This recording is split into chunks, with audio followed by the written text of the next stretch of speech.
All right, as you can see, the tree is growing out very nicely, very healthy, very lush green. It has plenty of food and water.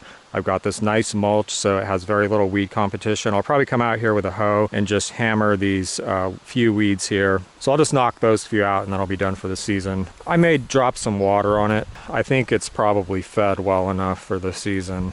Hook this over here.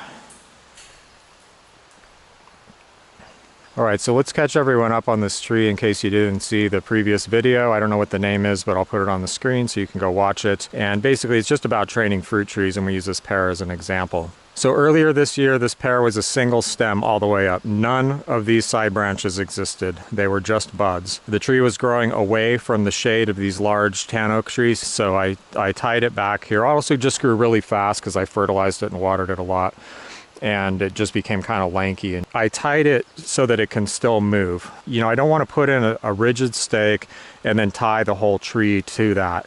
You want the tree to be able to work, because then it's going to respond to that stress of being like blown around by the wind and strengthen itself against that. Break your arm, you put it in a cast, and then you take that cast off, you know, months later, your arm's kind of withered and weak and the bone becomes weaker. I mean, you just need that stress to stimulate your body to strengthen your parts, and that's true of trees as well. So when you stake your trees, you just want them to be able to move a little, and the more this grows, the more these leaves and shoots will act like a sail and push the tree around within how it's tied, you know, the little bit of tie that it has here. This one down here may be unnecessary. I'd like to get this a little higher, tie it back just a little further, so we'll do that last. I want 4 scaffold branches. These are like the big main branches. I want 4 big main branches going in 4 different directions. I also left extra branches. This is going to be one of the main branches here, but I left a couple of extra shoots here. This is going to be a main one, but I left a couple more extra shoots. That way, if anything goes wrong, if this breaks, if it doesn't grow the way I want it to, even though I tried to make it grow the way I wanted to, anything goes wrong, I have these backups and I could pick new ones. Like for instance, if this shoot broke, I could pick this shoot going that way and this one going that way, and I'm totally, you know, covered. Also, the extra shoots collect light. So as you can see, I already have a lot of leaf surface area, and every day that leaf surface area gets bigger. It's collecting more sunlight for more energy to build the stem. And at the top, I chop that off, and eventually I'll have probably about 3 different small things going out, which help to keep the top lower, basically. Okay, enough said on that. Go watch those videos if you want to know more. What I did to get these branches to grow is I cut a notch. Can you see that notch? So there's a notch here, and there's a notch on this one. Purpose of the notches is to force these shoots that I notched out more by disrupting hormones and stuff. Go watch the videos if you want to know more. But it appears to have worked. So if we compare the shoots here, this one is the one I notched, 12 inches long. The 2 above it, 9 and 8 maybe. So mission successful, right? It appears that notching this bud did cause this one to grow more, quite a bit more. Now let's look at this one. So I notched this one. This one's about 10 inches long. That's 8 inches long, 9. So it's also a little bit longer. Up here, I notched this one. The one's near it. Not as long, not as long, not nearly as long. Up here, I notched this one. This one's about the same as this one and that one. So it's more similar right there. And what we can do with that is, why not just notch it again? Not that I think this is really necessary. I mean, it's growing out fine. Just in case this will drive it a little more, I don't see any reason not to re-notch that. Now another thing we could do, just go ahead and tip these back. Okay, so I'm just going to go in about 1 inch, tip that, then it has to start regrowing. This is going to kind of have a head start. Yeah, whatever, not necessary. If I just left this to grow the way it is, I'm going to get the scaffold branches I want, and all of this stuff, all the extra aside these 4 that I want, is going to get cut off anyway. So what I would do though is if these shoots were not doing what I wanted them to, and they don't always, sometimes they've just already decided that they don't want to grow as much, whatever, the tree wants to favor some other kind of growth, that's fine. Just I would think about removing competition. I would at least nip back the dominant shoots, but I might remove them completely. Like say this shoot back here was just going gangbusters, and it just really wanted to be the dominant shoot, well, I just break it out of there completely. It's not like I absolutely have to have that, you know, extra shoot there, and that should drive more energy into these. So there's this thing with tree training that I need to make a whole video on about competition of the tree within itself and using isolation and reduction of competition to drive growth in a certain direction. So this is a major factor in training and pruning, where you're looking at the tree and you're saying, okay, this tree has a limited amount of growth potential. I mean, that can change from various factors, but basically there's a kind of a limit, and there's an amount of resources it has, an amount of growing that it can do. If I were to take off all of the extra shoots and just leave these 4, it would drive those really hard, but it might do it at expense of building, you know, the frame. So you need enough leaf area gathering energy as well. But what I've done here is by taking off all the buds I didn't want and leaving just these groups of buds, which are about 3 or 4. So there's 1, 2, 3, 1, 2, 3, 1, 2, 3, 1, 2, 3. There's groups of 3 buds. That way more growth is driven into these remaining shoots. And then we left enough leaf area that it's going to get enough energy to also build this stem and thicken this stem. So probably by next year, when I untie this, the tree will be, you know, fairly rigid. If you graft things into an established tree like that, whether it's a chip bud or just a scion, sometimes you need to isolate that graft in order to drive its growth. Like for instance, if I put a chip bud in here right now, let's say I put a chip bud in right here, and that's basically like a little chip of wood that has 1 bud on it, 1 dormant bud. Let's say we have warm weather, it heals up in a week. It's probably going to sit there for the rest of the season and not grow. And now it's possible that it will survive through to next spring dormant, and that then it'll start to grow for whatever reason, or it might just stay dormant. If I want that to grow, like in chip budding, you just cut the whole stalk right above it, and then it forces that to grow out. The other way to do it might be to notch right above it after it's healed, just the way we did with these, to drive the growth. The other way to do it might be to reduce the competition and just break away a bunch of shoots around it, so that the tree's like, uh-oh, like I need to grow something. It needs to grow something. It finds something to grow. Let's say we reduce the competition and notch above it, it's probably going to drive that bud to grow. So just keep that in mind with all tree training and pruning, is this concept of a limited amount of resources and how you're going to make those grow out into different points. And one of the ways to make some shoots grow longer, if that's what you want, get new growth for whatever reason, or revitalize a tree, is basically to reduce competition by reducing the number of growing points. And we'll dig into that subject sometime with, you know, a chalkboard and diagrams. Enough said on that. I hope that was interesting for most of you. It's hard to know what to go off on, because I could do this literally all day long today, for hours and hours. I mean, physically, I'm not sure I can do that, but like having things to say, not a problem. Okay, so I'm just going to take off a couple leaves here so you can see what's going on. We'll just tuck that out of the way. Okay, another thing that we want in the early training of a tree is to avoid tight crotch angles. And this isn't horrible, but it's not great either. The way that I usually do that is to bend the shoot away and put a clothespin or 2 here in order to hold the shoot outward. What we want is this. This comes out and what's that? That's like a 80-degree angle or something like that. It's very nice. In fact, like right here at the base, it's almost 90. That looks great, but this one is real tight. And what'll happen is if this grows up straight too much, and this will, it'll grow almost like a second leader like that. will get bark trapped in here, and that makes a really weak joint. You can see my other training videos for more discussion of that. Now, when I do this, I want to do it extremely carefully. Okay, I've set this up so this is the scaffold I want. It's growing more than every other shoot on the tree. Everything's great. If I'm not super careful, I could easily break this off. Done it before, been there, done that. What I'm going to do is I'm going to put my thumb here, or finger in this case, and I'm going to limber this up. So what I'm doing is I'm taking the pressure off this point right here. That little joint is very, very vulnerable, and I could easily just rip this away and it would break right there.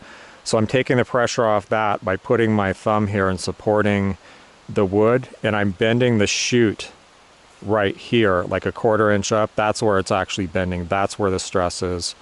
And I'm gonna limber this up very slowly, like don't try to do it all at once. By doing it slowly, I'm giving the wood time to stretch and adapt. It's like if you're doing stretching, right? Like you're going to do some stretching because you're about to exercise or whatever. You don't jump straight into it and bend it as hard as you can. You give your muscles time to adapt. Okay, so now that I have that pre-bend done, I'm going to come down here, bend this.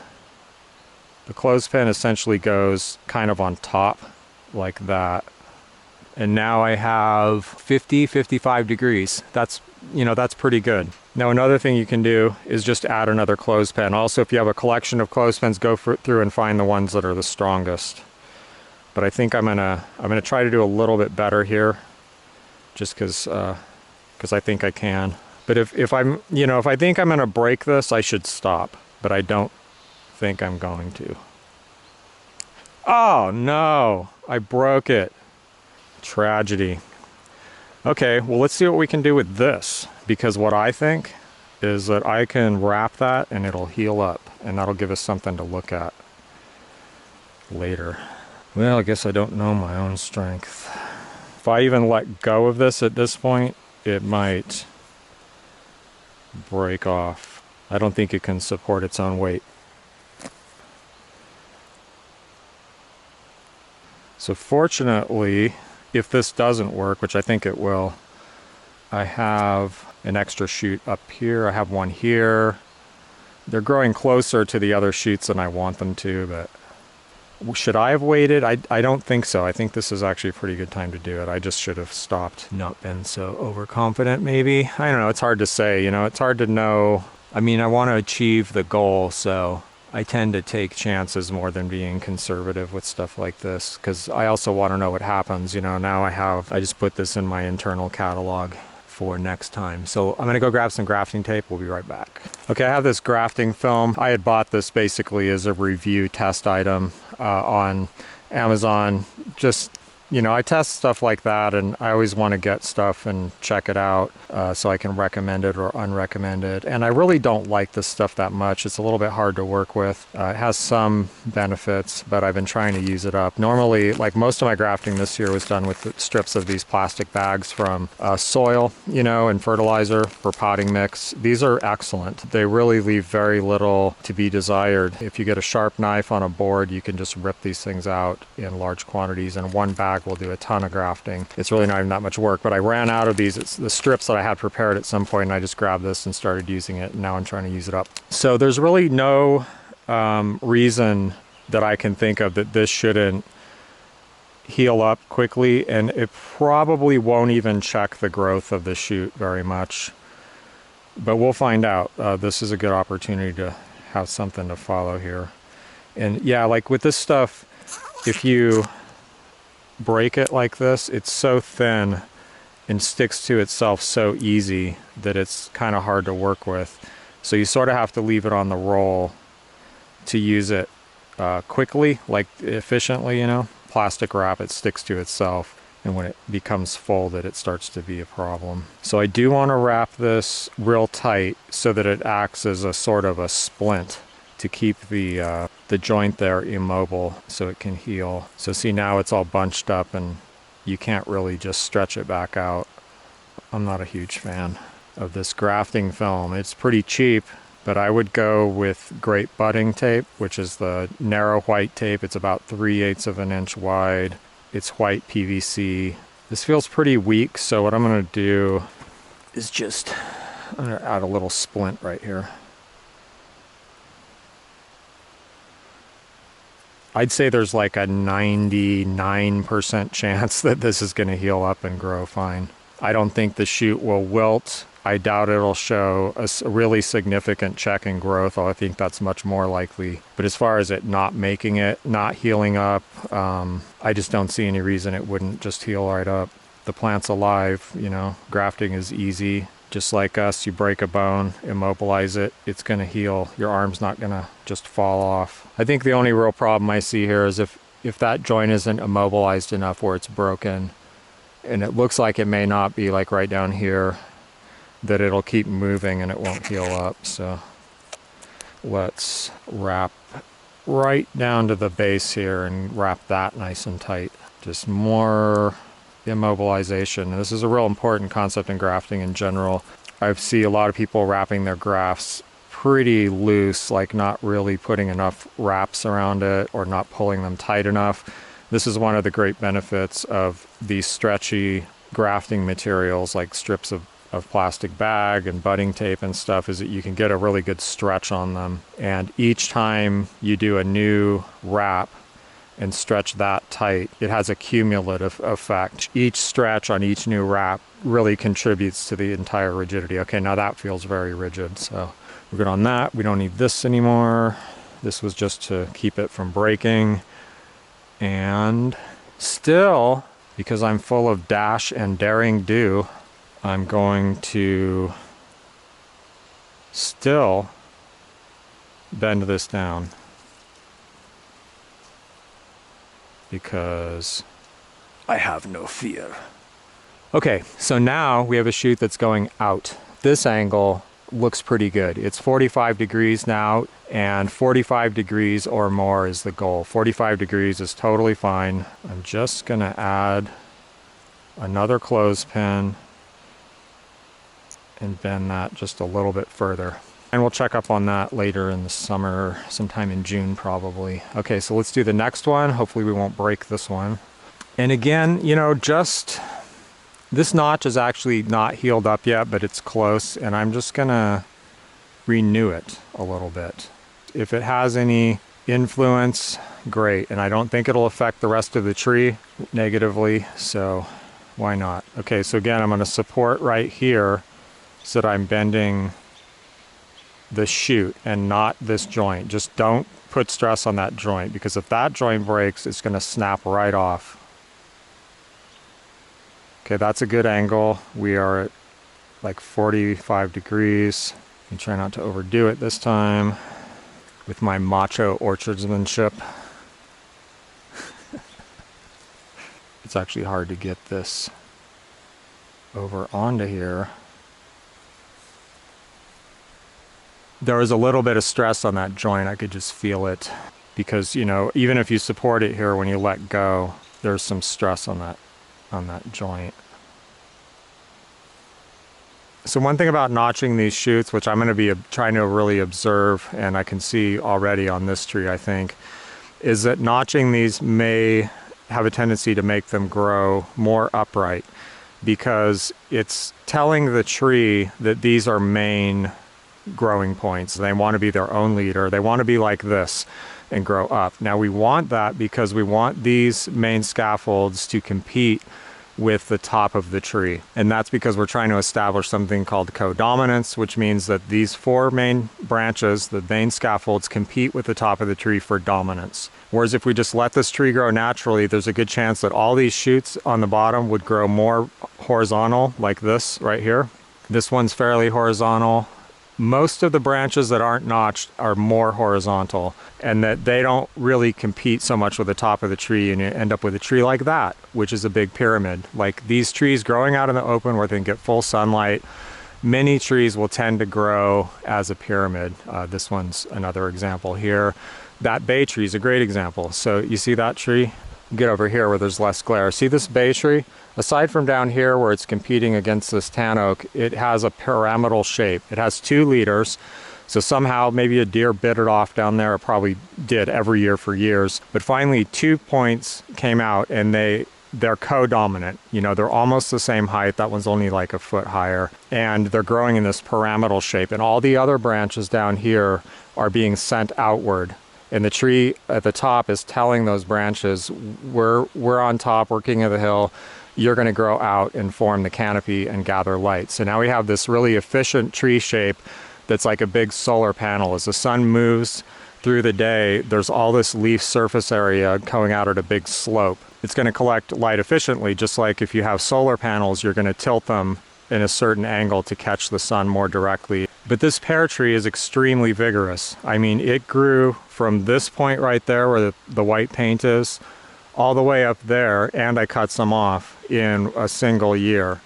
So imagine if this grew vigorously for many years. It's going to be an extremely tall tree. It's going to be hard to maintain. It's going to be hard to even get the fruit. It's going to be hard to thin the fruit, etc., and so on. So what I'm going for is codominance. I have 4 main branches, and they're going to share the growth of the tree and keep the whole tree lower and broader. Why am I saying all that? Because these branches, since I basically am trying to make them codominant, they want to grow up and be leaders just the way that tree has 2 different leaders. But what I'm going to do is train the tree to grow in between that and just a tree that's just broad and has no leader. So it's going to have something of a center and something of a leader, but it's going to have competition from its main branches.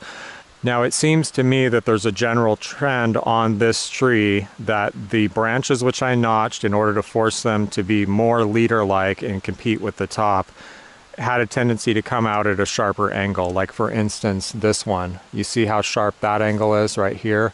Whereas this branch right next to it is coming out at a much broader angle, and so is this one right here. So is that one there. This one that I notched, very narrow angle, the narrowest on the tree. This one above it, a little bit broader and a little bit shorter. Okay, so that's going to require some intervention doing this early in the season, and I don't think it's going to stop this branch from trying to be dominant. It's going to come out here and then it's going to start to grow up like this more, and that's fine. But we just want this part right here, this angle, when we start out, we want that to be wide, at least 45 degrees, which is about what we have right there, I think. So I'll be observing this phenomenon closely while using this notching technique, because clearly, you know, from this experience and my other experiences, notching is really effective. I mean, it's so effective, and in apples, and it's remarkably reliable. I mean, it's not 100% by any means. There's no guarantees in this kind of work. So that one's now 45. That's acceptable. I don't want to force it anymore because of our little accident over here. You know, if I wanted to, if we just wanted to get super geeky and spend a lot of time, like the way that, what's the term, bonsai people do, taking extra steps and interventions, I could wrap this first to strengthen it, like wrap it with plastic wrap for a little way here and then bend it. You know, there's things I could definitely do, but this is totally fine. If it hits 45 degrees, I'm happy. Even a little less is okay. Okay, this is the worst one, and I'm worried about getting this one bent far enough without breaking it, and I may take a pretty long time here to make that happen. I think that's acceptable. Get this to work. I hope you can see this. That's maybe a little under 45. It's like 40 degrees. Good enough. I'm not going to force that anymore because I'm real worried about it. It's the skinniest one and it's the sharpest one, and I don't want to mess with it anymore. I'm going to let the top grow the way it is for now, even though eventually it's only going to be about 3 branches. The fact that these are competing with each other at the top is actually a good thing because it'll keep the top from running super high. Oh, the other thing I want to do is look in here. Make sure there's no suckers coming off the trunk anywhere. There are not. Everything looks good. I'm very happy. You know, this is pretty much going exactly as planned, you know, which is why I've been promoting these methods so hard. And, you know, I'm a little cavalier about it. Like, there's a lot of holes to be filled. I mean, I don't really have that much experience with a lot of species. There's all kinds of work to be done on this, like, whole smart tree training concept. But it's not like I'm trying to promote a system that's finished or anything. I'm just trying to get people to start using it, because if you just cut your tree off and hope it grows back, which is kind of the standard approach. It's hard to do worse than that. So if we just start using these methods, you know, they leave extra shoots for backup in case anything goes wrong. It's hard to go much worse, and we're probably not going to make too many mistakes. So I just want people to start doing this, and so we can find out what happens. But what really needs to happen is that someone, that could be me, designs trials to test some of this stuff and some other concepts and find out some critical information as a proof of concept and preliminary work, you know, to the end of basically reforming standard tree training recommendations. And then, okay, now I have a problem here where the cage is conflicting with the tree, and I need, for instance, that branch right there needs to grow above this, so I'm going to have to come out here and make a shorter fence or something, but I can't tie this too far back right now. If anything, I want to pull the tree further away from that roadbed too, like a little extra far.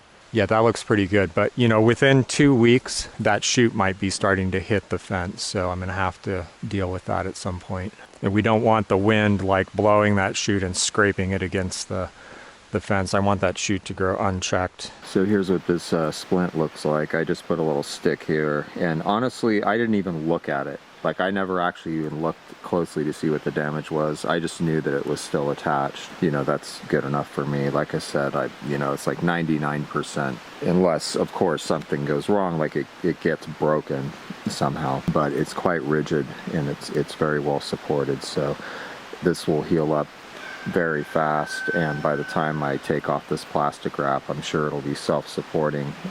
Just in case, I might rewrap it once during the summer, just to make sure it gets through the whole season without breaking in the wind or something like that, especially since this branch could potentially knock against the cage out here. And I also didn't check up on it, but I doubt that it even wilted at all in the sun, you know, that one day or the next day. And I really don't know what the best stage is to do this at. I've done it much later and I've done it much earlier, and I don't know what's best. You know, if it's really young, it's real fragile, but it's also more rubbery. This joint is really weak on the young ones. Like, it's really easy to bust it off right at the base right there. But it's still pretty easy at this phase, and then as the wood gets bigger, it's stronger, quote unquote, but maybe it's also a little less rubbery and more brittle. Probably is an ideal range in there. Yeah, don't know about that.